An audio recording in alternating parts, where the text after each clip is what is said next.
The morning light spilled gently through the blinds of the Walker residence, painting soft lines across the framed photos that lined the hallway. Ethan Walker paused in front of one, their wedding portrait. Lydia, in her ivory dress, was laughing straight into the camera. He, younger then, looked at her as if she were the only thing that existed in the world. That picture used to make him smile. Now, it only made him wonder when exactly the laughter had stopped sounding real. 13 years together. That's what the inscription on the back of the frame said. To forever, 2009 to 2022.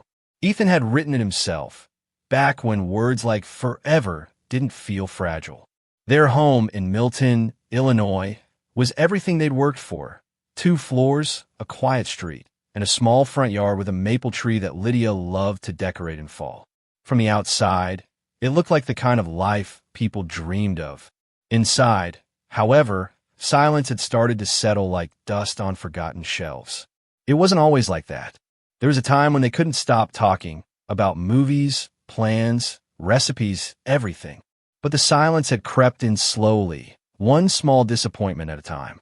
The infertility diagnosis had been the first real crack. 3 failed IVF treatments. Each time, Lydia cried in the bathroom when she thought he couldn't hear. Ethan would stay outside the door, pretending to be asleep because he didn't know how to fix it. Doctors said unexplained infertility. But for Ethan, the explanation was clear. Something between them had broken, something that science couldn't heal. In the months that followed, Lydia started changing. She worked later, joined yoga classes, enrolled in weekend photography workshops. Her laughter became something he heard from another room, never directed at him anymore. Ethan noticed the small things first. She started keeping her phone face down, her perfume changed, and the clothes he'd gifted her for anniversaries stayed in the closet. She wore new dresses now, things he hadn't seen before. And she'd begun mentioning names of clients he'd never heard of, meetings that didn't appear on her company's calendar. He didn't say anything. He told himself that trust was what kept marriages alive. But trust, he realized, was also what made betrayal possible. That evening, Lydia stood in front of the hallway mirror, tying her hair into a loose bun. "Late night again?" he asked, leaning against the doorframe. She didn't look at him. "A client from Chicago wants to review the campaign." Her upper lip twitched slightly. It always did when she lied. Ethan smiled faintly, playing along. "Should I make dinner when you get back?" "No need. I'll eat there with the crew." She was already halfway to the door. He watched her leave, watched the unfamiliar car pull away from their driveway. Then he turned toward the photo wall again. The laughter, the smiles, the frozen happiness, all of it stared back at him like strangers from another life. That night, he didn't return to his office like usual. Instead, he stood in the kitchen with the refrigerator humming beside him. He opened it out of habit, leftover lasagna from the weekend. Lydia's favorite, untouched. He poured himself a glass of water, sat at the table, and listened to the emptiness of the house. The clock ticked softly. The walls creaked. Somewhere in that silence, he could almost hear the sound of something collapsing. Not loudly, but quietly, like the slow crumbling of faith. When Lydia finally came home past midnight, Ethan was still awake, pretending to scroll through his laptop. She kissed his cheek lightly, the kind of kiss that people give out of obligation, not affection. "Long day?" he asked. "Exhausting," she replied, already walking toward the stairs. He nodded, pretending not to notice the faint smell of wine, or the unfamiliar trace of cologne that didn't belong to him. Later, in bed, he turned toward her. She faced away, her breathing steady, already asleep. Ethan lay there in the dark, staring at the ceiling fan turning slowly above him. He remembered what the therapist once told them. Marriages don't break in one moment. They erode, piece by piece, until one day you realize there's nothing left to fix. As the fan blades whispered above him, Ethan finally understood. The cracks weren't forming anymore. They were already there. And beneath the perfect picture they built for everyone else, something vital had already shattered. The following morning began like every other one. Routine, mechanical, predictable. Lydia rushed out the door with a travel mug of coffee and a quick, distracted kiss on the cheek. Ethan watched her leave through the kitchen window, her carpool pulling up precisely at 8:05 a.m. He waited until the taillights disappeared at the end of the street before he exhaled, feeling the quiet settle again around him like a heavy coat.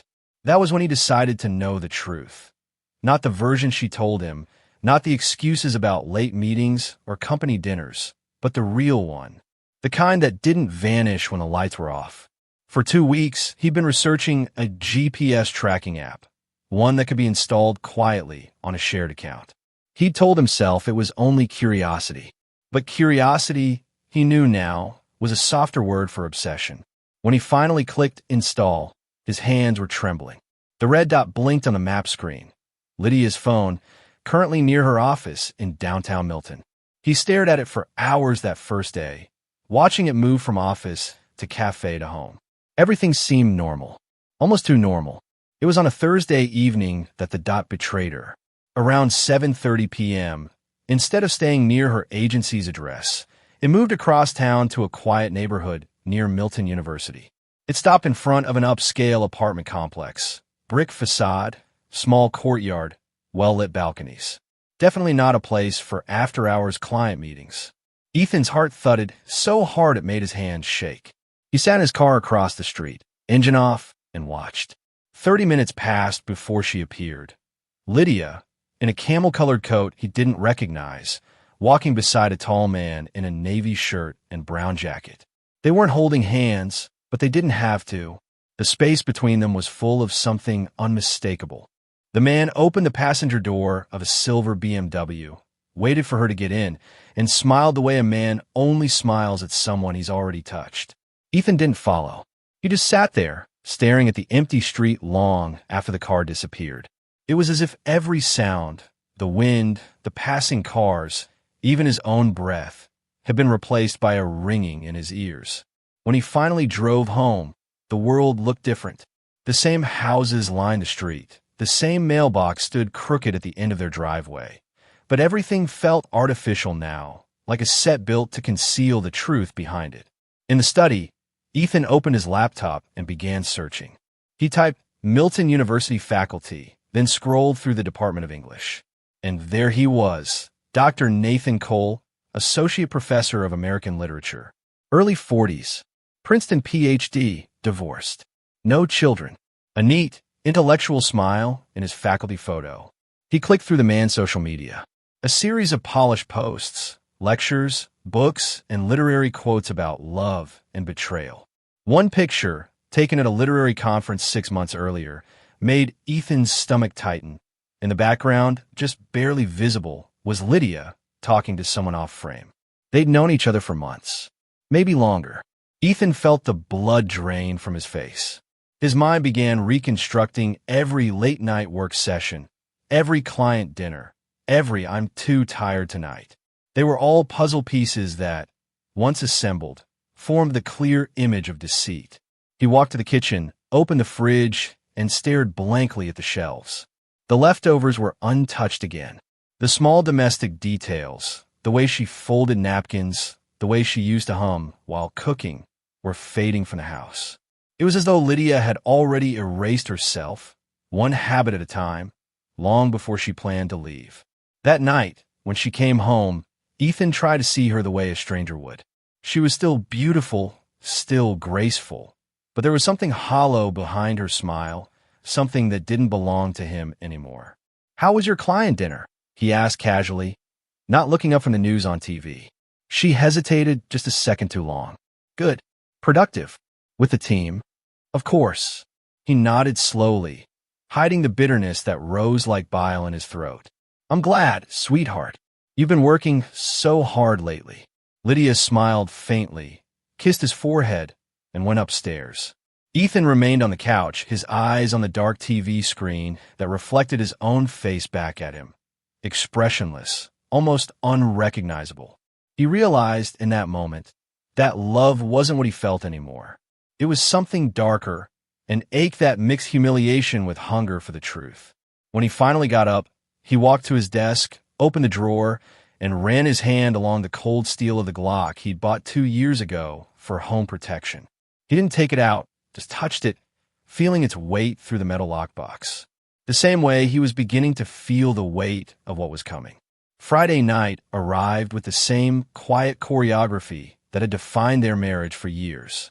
Lydia texted that she'd be late, just wrapping up a presentation, and Ethan replied with a thumbs-up emoji he didn't mean. He'd already set the table for two, the silverware polished, the wine breathing in a glass decanter. It wasn't just any wine. It was the bottle they'd bought in Italy, one they had promised to open on their 10th anniversary. They'd never made it that far in spirit, but Ethan figured if he was going to face the truth, he might as well do it with ceremony. When Lydia finally walked through the door, the scent of cold air and unfamiliar perfume followed her in. She looked surprised to see candles flickering on the table. "What's all this?" she asked, setting down her purse. "Dinner," Ethan said softly. "You've been working so hard. I thought you could use something normal." She smiled, but her eyes darted away. "That's sweet," she murmured, sliding out her coat. "I just hope you didn't go through too much trouble." "Nothing's too much trouble for you," he said, and the line tasted bitter even as he spoke it. They sat across from each other, cutting into the meal with the careful politeness of two people pretending they hadn't already said their goodbyes in silence. Lydia complimented the food. Ethan asked about work. Everything felt rehearsed. "You said the Chicago client's keeping you busy," he said casually, swirling the wine in his glass. She nodded. "It's been nonstop. You know how agencies get before a launch." He smiled faintly. "I do, though I don't remember Chicago having a campus near Milton University." Lydia froze for half a second, barely noticeable to anyone who didn't know her as well as he did. "What?"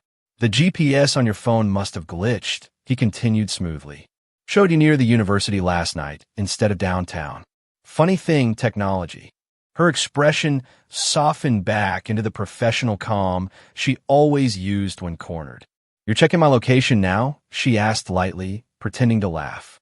"Of course not," Ethan said, returning the smile. "Just noticed it when you shared your schedule last week." For a long moment, neither of them spoke.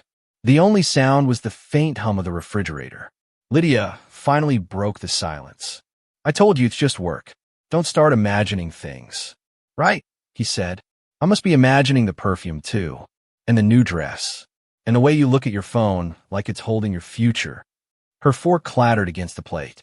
"Ethan, you're scaring me." "No," he said quietly.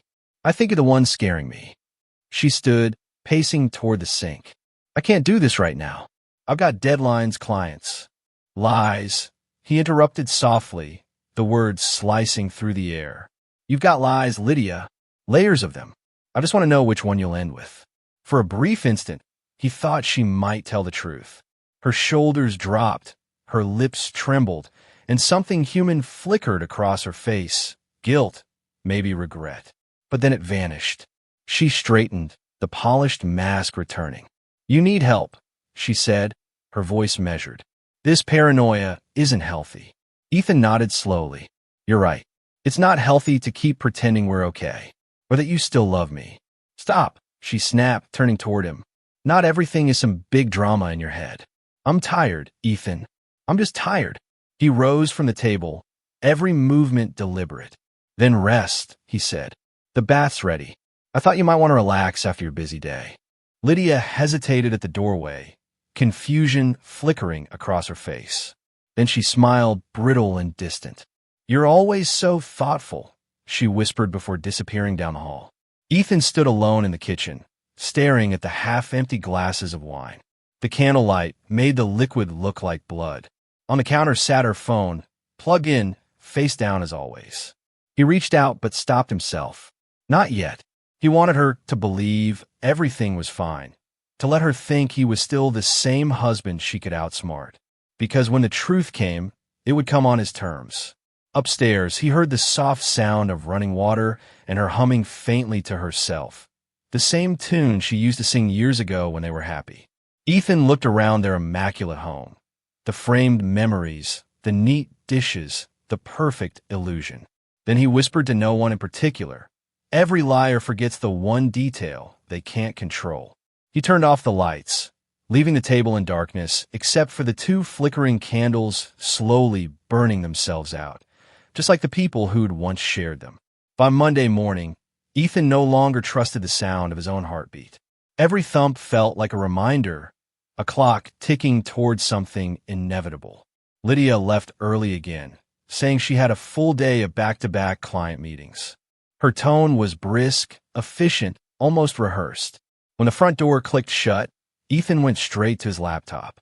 The GPS app blinked awake, showing the familiar red dot pulsing on the map. He told himself last night that he'd stop, that he didn't need to see any more. But curiosity was no longer what drove him. It was self-preservation. At 10:17 a.m., the dot stopped moving. Not downtown where her agency was, but across town in the same neighborhood as before. Building number 37. The same one near Milton University. Ethan's stomach tightened. He spent the rest of the morning watching that dot sit still, like a silent confession. When it finally shifted again at lunchtime, it wasn't toward the office. It was toward a small cafe with a glass front and a brick patio. He zoomed in on the map, recognizing the name, Bellevue Bistro. Upscale. Intimate. Definitely not a place for work meetings. By 1 p.m., he was parked across the street, coffee in hand, sunglasses hiding the fury in his eyes. The cafe windows gleamed in the afternoon light, and through them, he saw her, Lydia, laughing. Not the polite, strained laugh she gave him at home. This was effortless, real, the kind of laugh that used to belong to him. Across from her sat Nathan Cole. He was younger looking than his faculty photo suggested. Sharp jawline, easy smile, confidence radiating in the casual way he leaned back in his chair. A man comfortable in his own skin. A man comfortable with Ethan's wife. Nathan reached across the table, brushed his fingers over Lydia's wrist. She didn't pull away. Ethan's vision blurred for a second, not from tears, but from the pressure building behind his eyes. He forced himself to breathe. Slow, controlled. Watching from a distance, he realized something cruel. Lydia hadn't simply drifted away. She'd chosen to replace him. Every lie, every omission, every late night had been an investment in someone else. That night, after she returned home, Ethan acted normal. Too normal. He asked about her day, helped her unpack groceries, even poured her a glass of wine. She smiled at him, maybe out of guilt, maybe out of habit. Either way, she didn't suspect a thing. When she finally went upstairs to shower, Ethan sat at her desk, the one he'd bought her when she started working from home. Her laptop was closed, but her phone rested beside it. Locked. Face down. Always face down. He picked it up, staring at the black screen until it lit up with a notification. MF. Miss you. Regular time tomorrow. Then another. Lydia. Can't wait. Red heart. His pulse roared in his ears. He placed the phone back exactly as it was, careful not to leave fingerprints. He didn't confront her. Not yet. Instead, he moved to the living room, opened his laptop, and began cataloging everything. Screenshots of the GPS routes, timestamps, photos he'd taken at the cafe. It wasn't just obsession anymore, it was evidence. A digital diary, a betrayal. Hours passed. The only sound in the house was the hum of his computer fan and the soft thump of Lydia's footsteps above. Around midnight, he closed the laptop, staring at the folders he'd labeled proof. He should have felt vindicated. Instead, all he felt was hollow. He got up, went to the garage, and pulled open the old metal toolbox. Inside, beneath the screwdrivers and extension cords, lay a used revolver wrapped in a rag, the one he'd bought under the table from a coworker months ago. No serial number. No paperwork. He picked it up, turning it over in his hands. It was cold, heavier than he remembered. The kind of weight that demanded purpose. Ethan wasn't ready to use it. Not yet. But he needed to feel it, to remind himself that control was still his. That somewhere beneath all this humiliation, a man still existed. Upstairs, he heard the faint creak of their bed frame. Lydia was moving, maybe checking her phone, maybe smiling at a message. He returned the gun to its place, locking the box carefully. Then he looked around the garage, the neat shelves, the perfectly coiled extension cords, the organized life he'd built. It all looked sterile now, like the aftermath of something that had already died. Back inside, he stood at the bottom of the stairs, listening to the soft rhythm of her breathing from their bedroom. For the first time in 13 years, Ethan realized he wasn't afraid of losing Lydia anymore. He was afraid of what he might do to keep her. Wednesday morning arrived gray and heavy, the kind of sky that felt like it was waiting for bad news. Lydia moved through the house like a ghost, collecting a folder, adjusting her coat, sipping coffee she barely tasted. Ethan watched her from the kitchen, his hand wrapped around a mug that had long gone cold. "Long day?" he asked, forcing his voice to sound casual. She smiled thinly. "Yeah, big client pitch. I might stay with Sarah tonight to prep for it." Sarah, the imaginary alibi that had become her safety net. Ethan nodded slowly. "Good luck," he said. "You've always been great at convincing people." She gave a polite laugh, the kind that meant nothing, and was gone a moment later, the door closing behind her like punctuation. Ethan didn't go to work. He couldn't. Instead, he sat at his desk, the GPS window open on the screen like a wound he couldn't stop touching. At 10:04 a.m., the red dot blinked to life, moving steadily across town. Not toward Sarah's address, not toward her office, straight to the same building near Milton University. By noon, his decision was made. He drove slowly, parking 2 blocks away.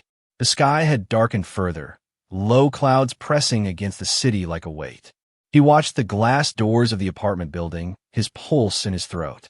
At 12:45, Lydia emerged with Nathan Cole beside her, laughing at something he said.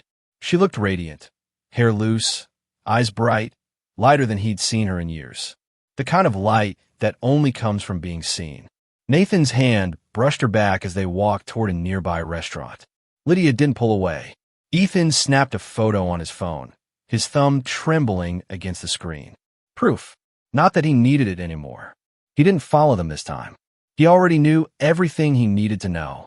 The drive home was a blur.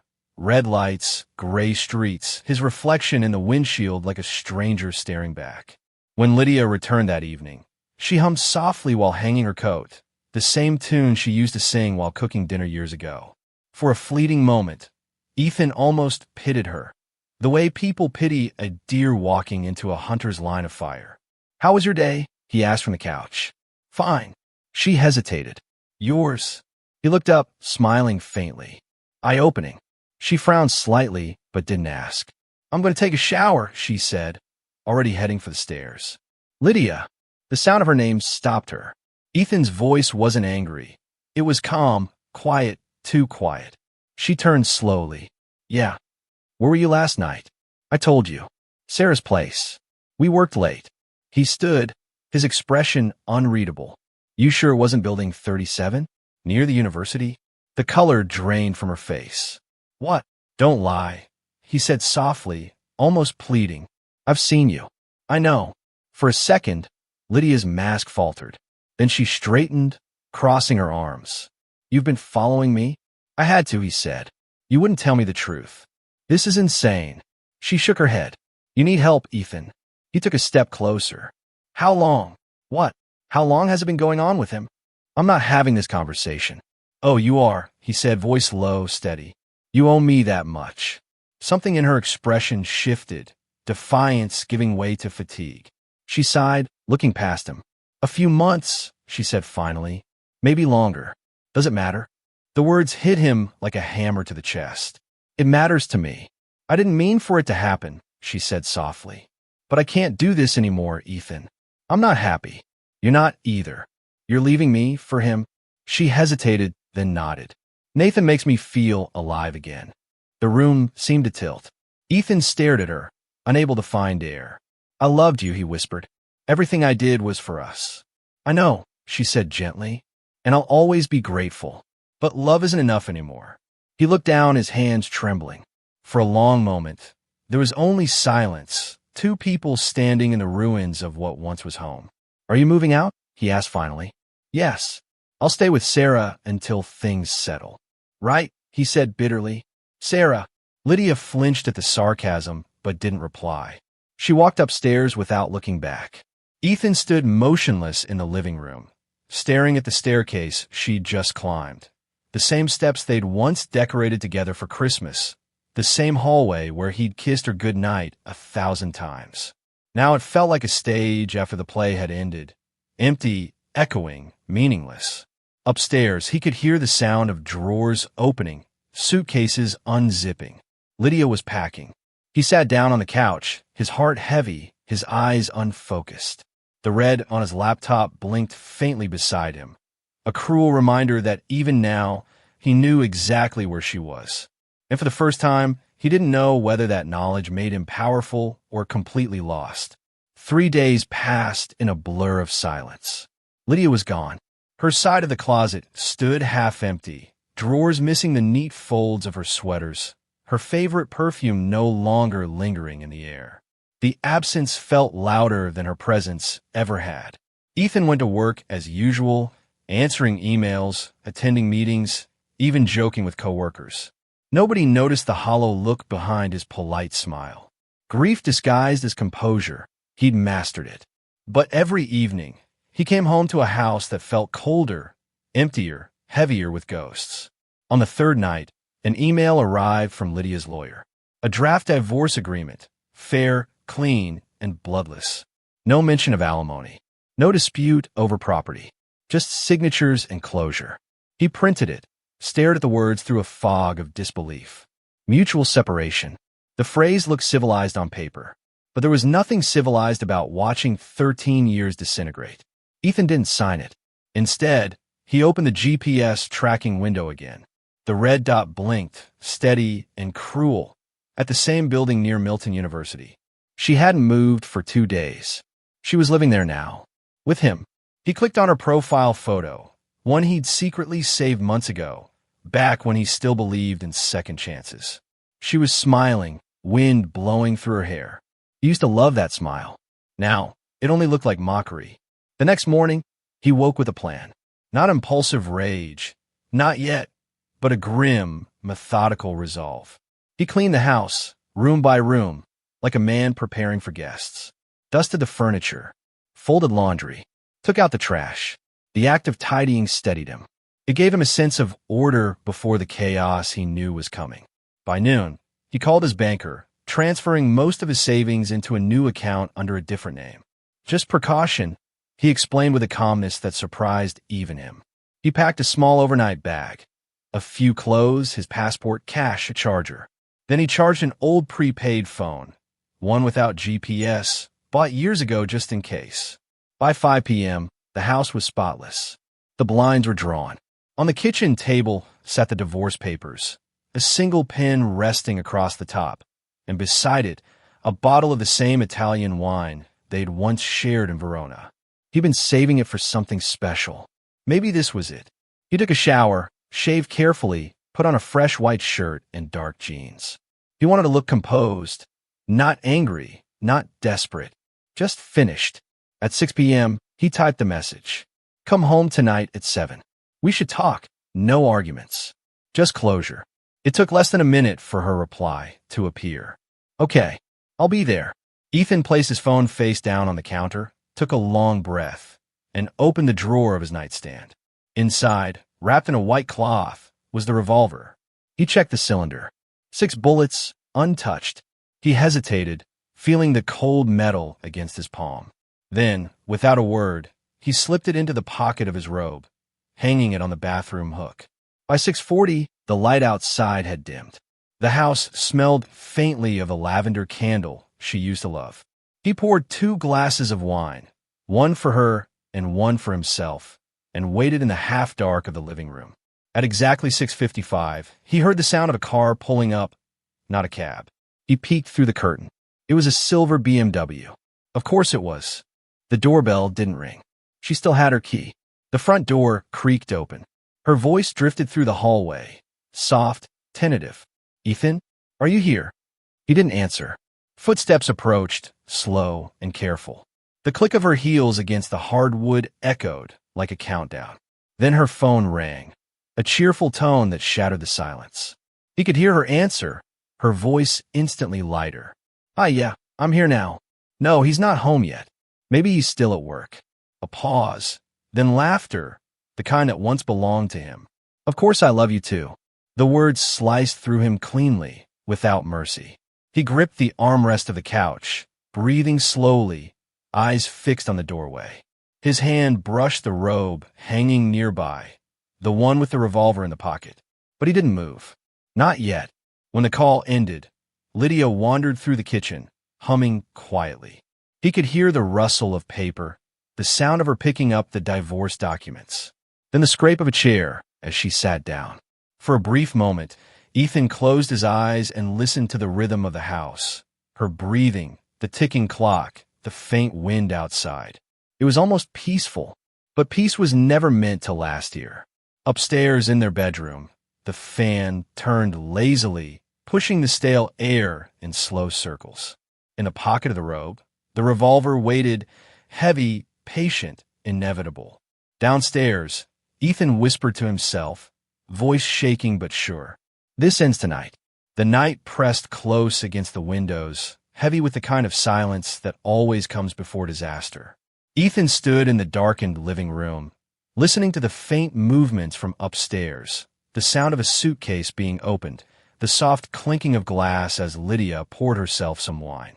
She had made herself at home, unaware that this would be the last night she'd ever set foot in this house. At 7:10, she called out from the kitchen, "Ethan, are you home?" He stayed silent, standing in the doorway to their old bedroom.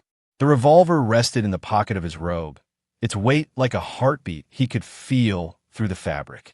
Her voice floated down again, a little louder. "You can't just hide from me forever, you know." She sounded almost amused, as if this were another one of their tired domestic games. Then her phone rang. Ethan froze. Her tone changed instantly, soft, affectionate, alive.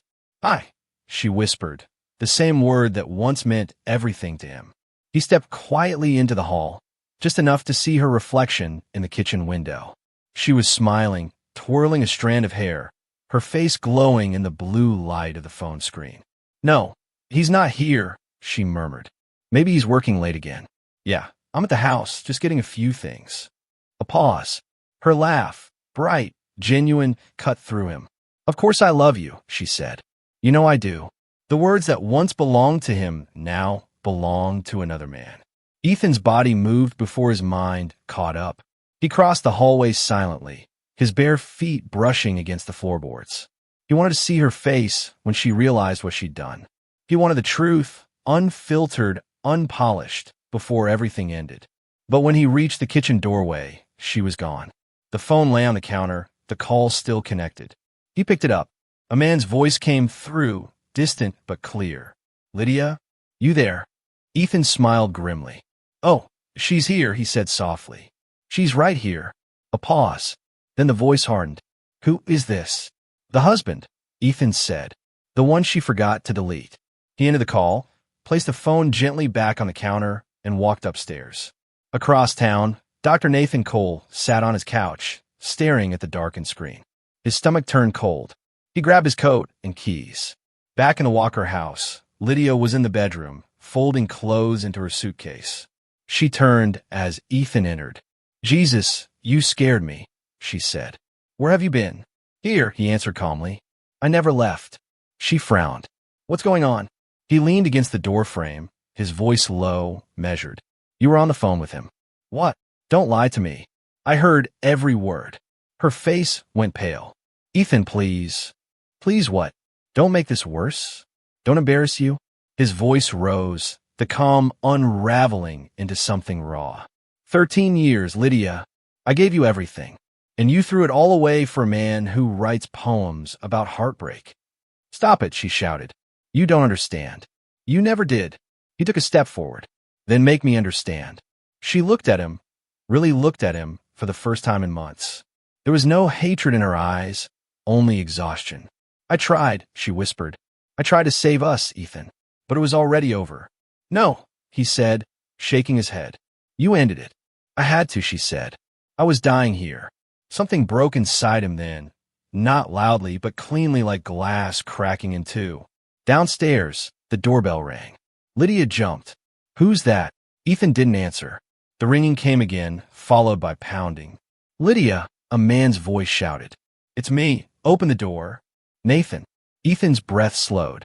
The sound of that voice ignited something in him, something dark and inevitable. Lydia stepped past him, rushing toward the stairs. "Stay here. I'll handle this." But Ethan followed.